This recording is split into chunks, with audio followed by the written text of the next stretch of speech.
Monsieur le président de séance, Madame la vice-présidente, au niveau national, en 2024, 58 universités sur 70 devraient clore l'année avec un budget déficitaire selon le ministère de l'Enseignement supérieur.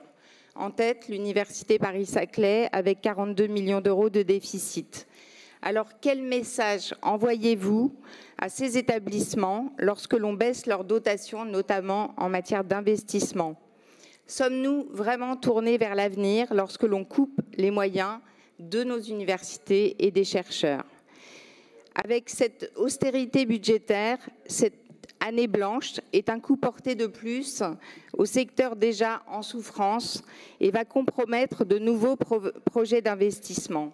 Le Césaire, dans son avis du 16 décembre, parle même de gel qui pourrait mettre en péril l'enseignement supérieur et la recherche. Il alerte sur les effets qu'engendrerait cette décision, particulièrement quant à la possibilité des universités de poursuivre leurs enseignements.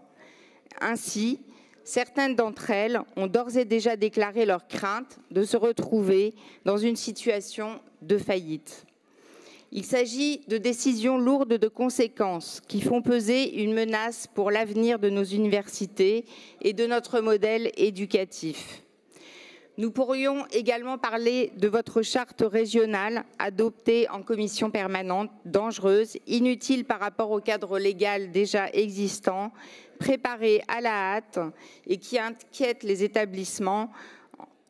Ceux-ci n'ont d'ailleurs jamais été intégrés à cette réflexion.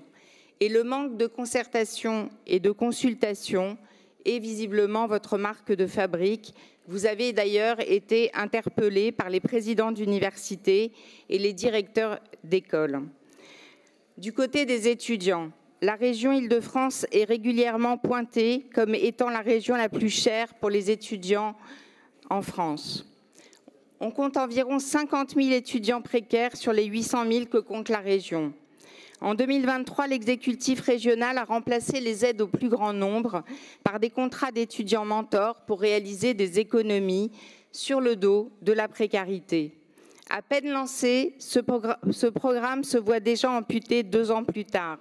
De 1200 contrats, nous passons à 800 en 2025, d'après la vice-présidente en commission ESR. 800 étudiants rémunérés sur les 50 000 précaires. On voit bien là le manque d'ambition criant de la région sur la réduction des inégalités et des fractures sociales.